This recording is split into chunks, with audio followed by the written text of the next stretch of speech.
السلام علیکم پیارے ناظرین، آپ کو اپنے چینل پر خوش آمدید کہتی ہوں۔ اس نے ہینا کو اپنی باہوں میں بھر لیا۔ اس وقت اس کے اندر نہ جانے کہاں سے اتنی ہمت آ گئی تھی۔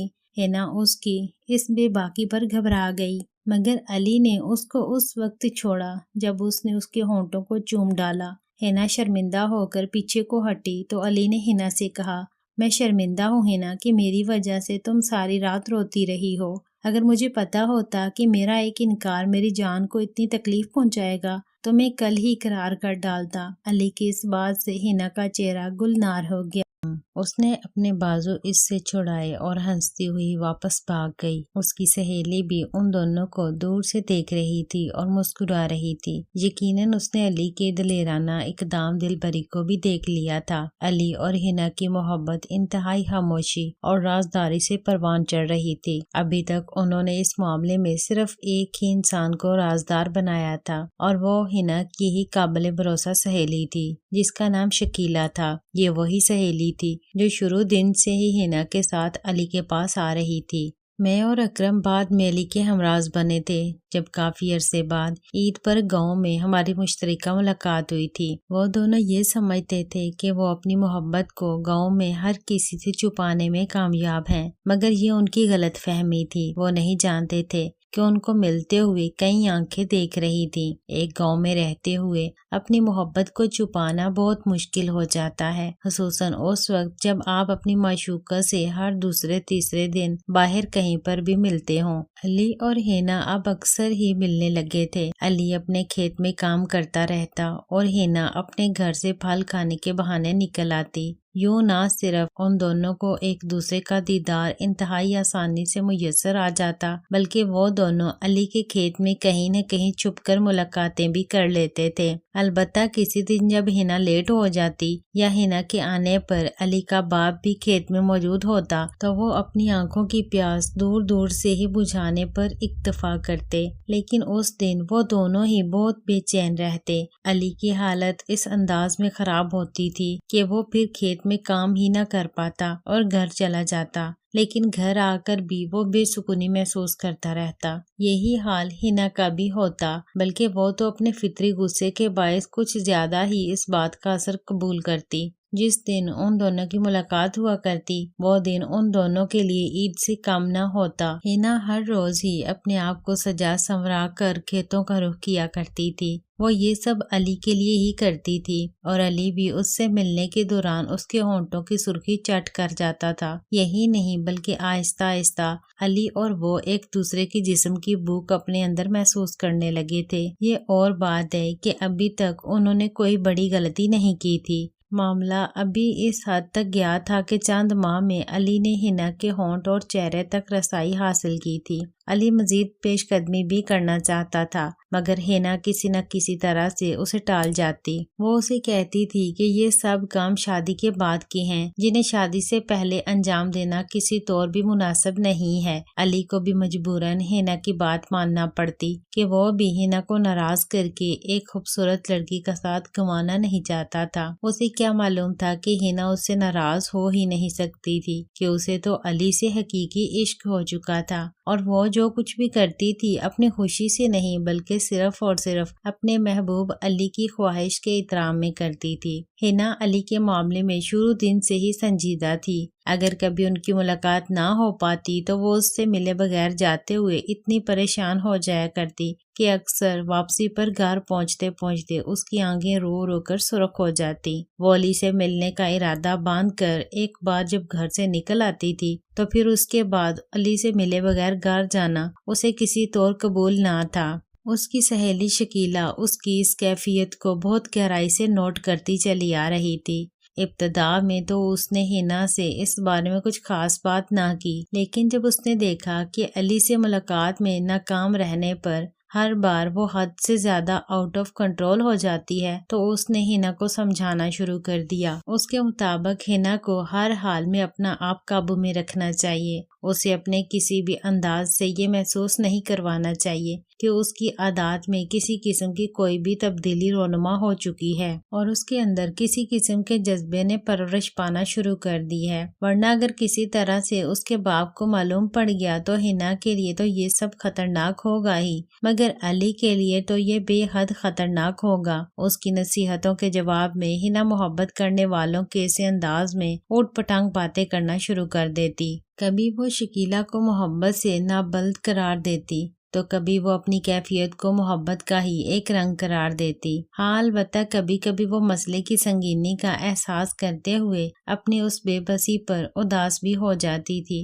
اور اس کے گلے لگ کر رو دیتی۔ شکیلہ اس وقت اسے انتہائی پیار سے سمجھاتی رہتی اور ساتھ ساتھ اس کا حوصلہ بھی بڑھاتی رہتی۔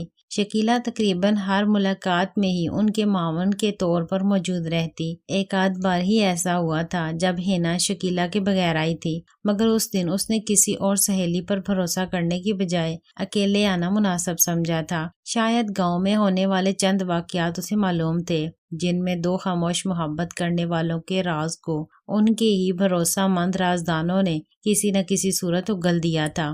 حنا ہر قدم انتہائی پھونک پھونک کر رکھ رہی تھی۔ وہ کسی بھی عام سہیلی پر اعتماد کرنے پر تیار نہ تھی۔ اس کی اسی احتیاط کی وجہ سے وہ ابھی تک گاؤں میں ہر کسی کا موضوع گفتگو بننے سے بچے ہوئے تھے۔ جن چند افراد کو معلوم ہوا بھی تھا وہ چودھری سے اس قدر خوفزدہ تھے کہ کسی کے سامنے بات کرتے ہوئے ہی ان کی جان جاتی تھی کہ معاملہ چودھری کی بیٹی کا تھا۔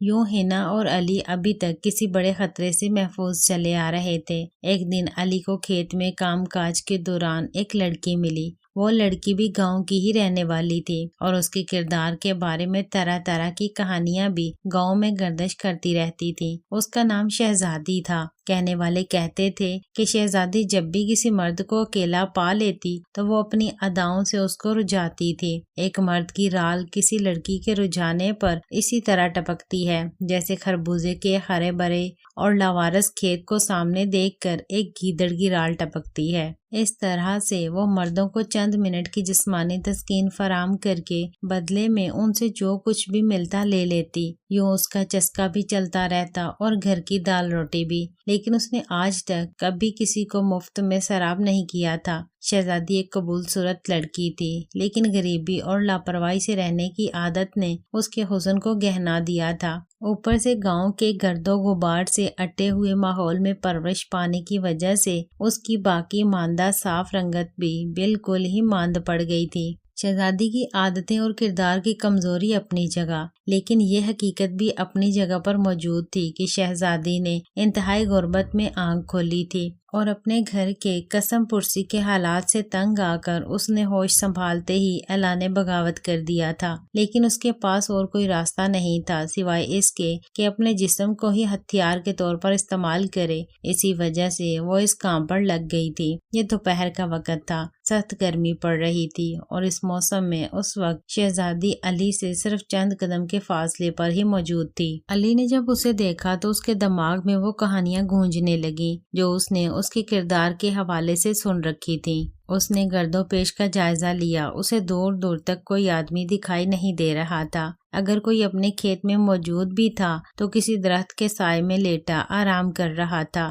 علی اس وقت اپنے کماد کو پانی لگا رہا تھا اور اسی وجہ سے وہ ابھی تک اپنے کھیت میں موجود تھا، ورنہ تو وہ بھی اس وقت تک گھر چلا جایا کرتا تھا۔ اس کی چھٹی حس نے جیسے اسے خبردار کیا۔ علی نے کچھ سوچتے ہوئے شہزادی کو اشارے سے پوچھا۔ جواب میں شہزادی اس کے پاس آ گئی۔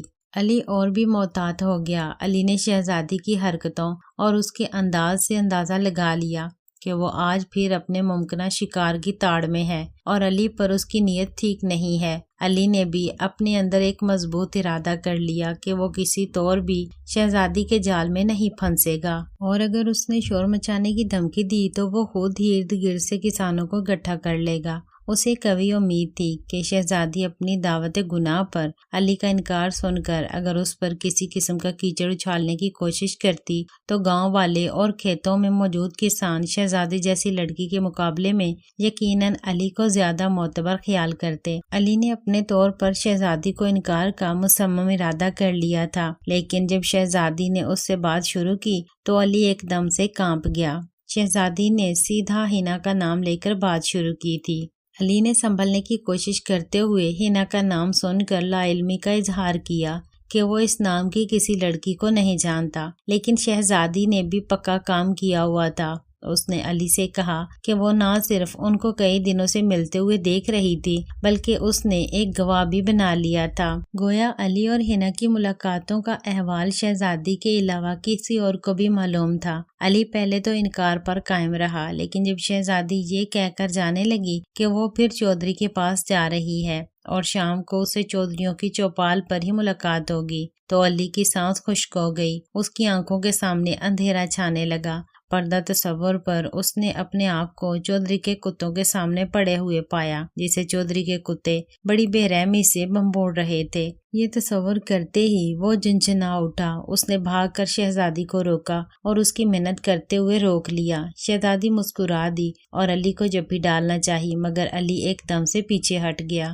شہزادی دوبارہ مسکرا دی۔ اس نے علی سے کہا کہ اگر وہ اس کے جسم اور حسن سے مستفید نہیں ہونا چاہتا تو اس کی مرضی۔ ساتھ ہی اس نے رازداری کے بدلے میں علی کو اپنی جیب میں موجود ساری رقم شہزادی کو دینے کا حکم دیا۔ مزید ستم یہ کہ اس نے علی کو 2.5 من گندم اپنے گھر میں پہنچانے کا حکم دیا۔ علی نے پیسے تو دے دیے، مگر گندم والی بات پر پسو پیش سے کام لینا چاہا، لیکن شہزادی اپنی بات پر بضد رہی۔ آخر علی کی منت سماجت اور کئی منٹ کی تکرار کے بعد شہزادی 1 من گندم پر مان گئی۔ گندم علی نے اس کے گھر میں آج رات کو پہنچانا تھی۔ شہزادی نے علی کی الجھن دور کرنے کے لیے اس کو بتا دیا تھا کہ اس کا بوڑھا باپ 2 دن کے لیے گاؤں سے باہر گیا ہوا ہے اور اس کے چھوٹے بہن بھائیوں کے سامنے اس کو کوئی مسئلہ نہیں ہوگا۔ رہی اس کی ماں تو وہ خود شہزادی کے ہر کام میں اس کی حامی اور خاموش مددگار تھی۔ علی اپنی فطری بزدلی کے باعث شہزادی کے پہلے ہی وار میں پسپا ہو گیا تھا۔